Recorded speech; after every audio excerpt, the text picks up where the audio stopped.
Hola, muy buenos días.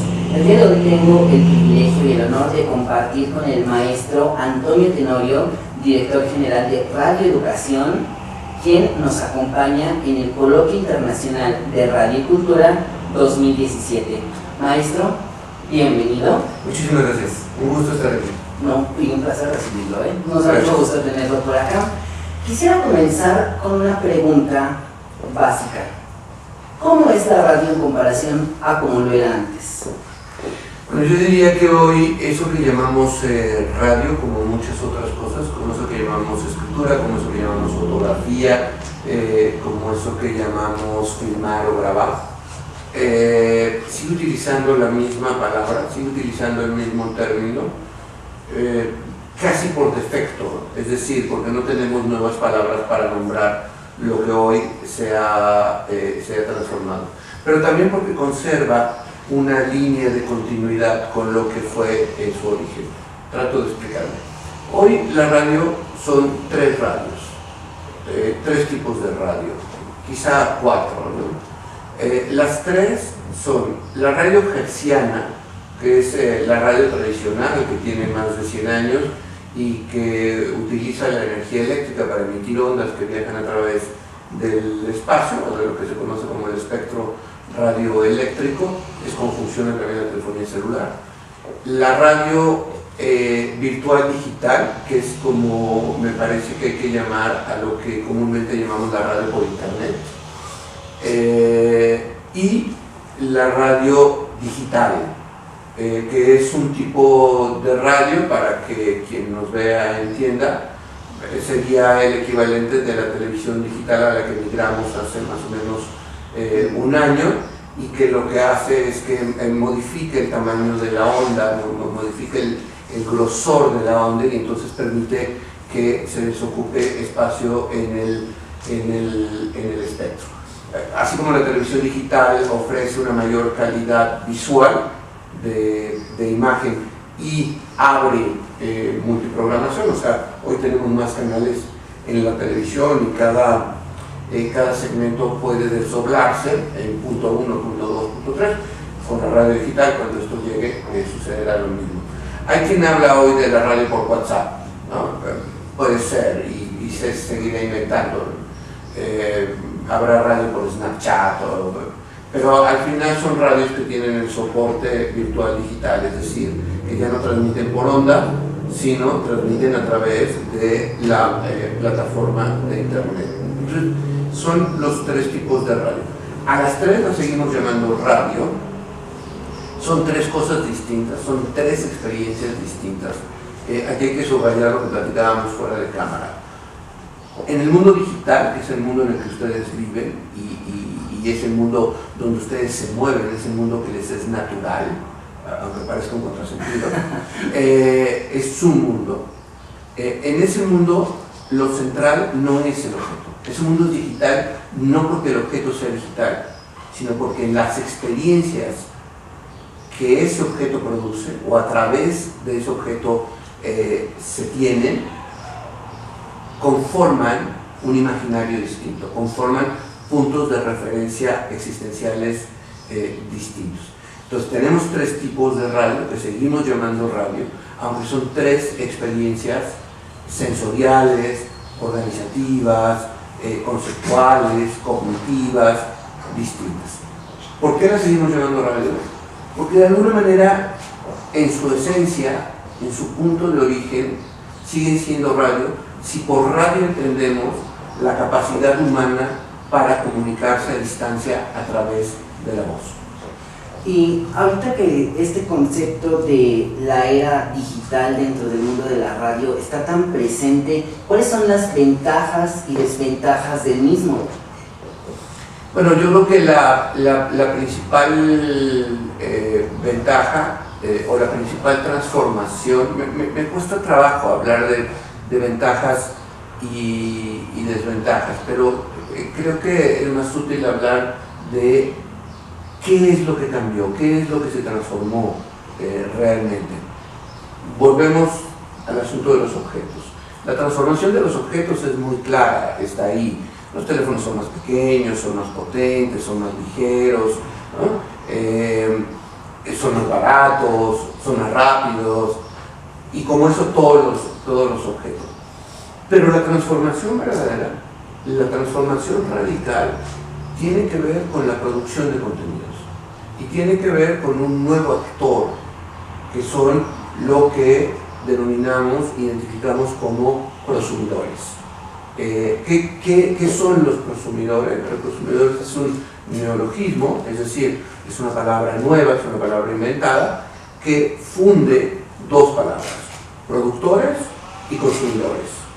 En el mundo predigital, el planeta del que yo vengo, ¿no? en el mundo donde yo vengo, estaba perfectamente dividido quiénes producían y quiénes consumían. Los profesionales producían, ¿no? Sí, había que tener una televisora, había que tener camarógrafos, había que tener gente que supiera y que tuviera experiencia manejando los objetos, y lo mismo la radio, lo mismo los periódicos. Entonces estaba el mundo de los productores, de los profesionales, y estaba el mundo de los consumidores que recibían lo que los profesionales producían. En el mundo de hoy, quien produce consume y quien consume produce.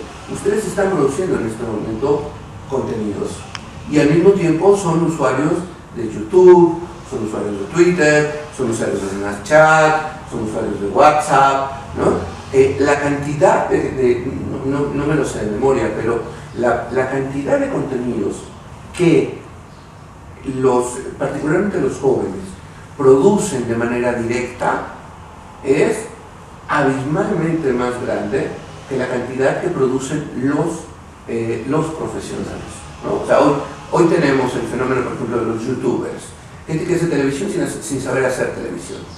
Y entonces, los que les costó muchos años aprender, la queja no es la queja no es porque lo hacen, la queja siempre es no saben hacerlo, no encuadran bien, no está bien iluminado, el maquillaje falla. Es decir, una serie de elementos que tienen que ver con el dominio del oficio, que es lo que los prosumidores desplazaron. Y estos contenidos, esta producción de contenidos tan diversa que se está dando ahorita, esto de que todos producimos y todos consumimos, ¿cómo influye con este concepto que anoté de la diseminación y apropiación social y de la escucha? Bueno, el gran corte, el antes y el después, se llama YouTube, ¿no? ¿Por qué? Porque YouTube abre la posibilidad a tres cosas que van a crecer exponencialmente a lo largo de los últimos 15 años, que es casi la vida que tienen ustedes, ¿no? O sea, nada. ¿Qué es? Uno, el acceso, la producción y el acceso es casi inmediato. Por eso hoy podemos vivir con un término que hasta hace unos años sería entre poético y alucinante, que es tiempo real, ¿no? O sea, que el tiempo real frente a ¿qué? ¿Al tiempo irreal? ¿Por qué usamos el término tiempo real? Porque queremos subrayar la sincronicidad, el espacio mínimo de tiempo que hay entre que yo produzco. O sea, nosotros podemos estar transmitiendo en este momento en tiempo real. Eso lo que quiere decir es que no hay espera entre la maquila del contenido, el hacer del contenido y cuando llega al otro. Entonces, hay un acceso casi inmediato de los contenidos. Dos, hay una facilidad enorme para intervenir los contenidos. ¿Qué significa intervenir los contenidos? Significa hacer memes, ¿no? Significa que un contenido ya hecho, que es una foto, tiene un rayón, tiene una frase, significa Snapchat, significa que de pronto yo pueda aparecer en una foto con una nariz roja y unos cuernitos. Eso significa intervenir contenidos. o en el caso de Twitter, ¿no? Significa retuitear y comentar. Y 3, la multiplicación exponencial de la cadena de contenidos. O sea, basta que yo dé clic para que ese contenido se reproduzca en un mundo abierto donde yo no sé cuántas veces más se va a reproducir.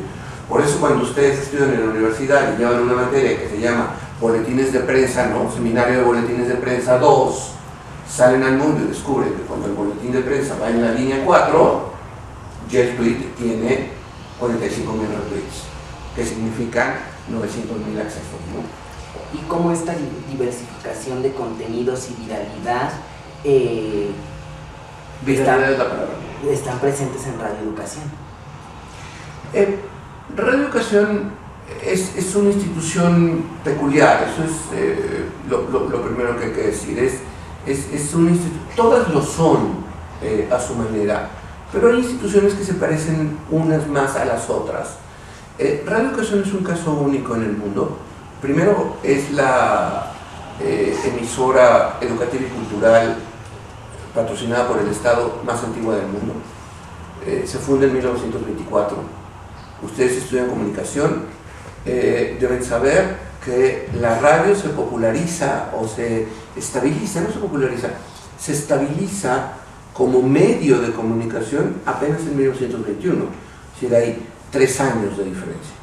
Para 1924 ya México es el primer país en el mundo que tiene una emisora pública, educativa y cultural, que en ese momento se llama es la radio de la Secretaría de Educación Pública y se llama Radio, Cultura y Educación.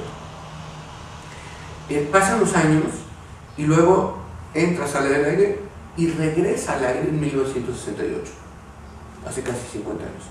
Y entonces queda marcada por el movimiento estudiantil y por la efervescencia estudiantil de transformación social que hay en ese momento. Hace 50 años, la transformación social era el equivalente de la efervescencia de transformación de contenidos con el que viven ustedes. ¿Qué sucede entonces? Que Radio Educación se vuelve una casa, se vuelve un espacio propicio para que sus jóvenes produzcan con enorme libertad y con enorme creatividad.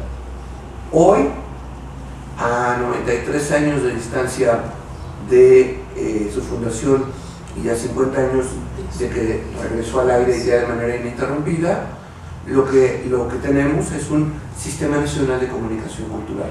¿Qué significa esto? Que hemos pasado de la idea de estaciones a la idea de señales. Y entonces tenemos 8 señales, nos han otorgado una nueva, que funcionará en la Ciudad de México en FM, o sea, al final de esta administración tendremos 9 señales que transmiten en multicanal y multiplataforma, además de una presencia muy activa y me parece a mí que muy efectiva en redes, ¿no?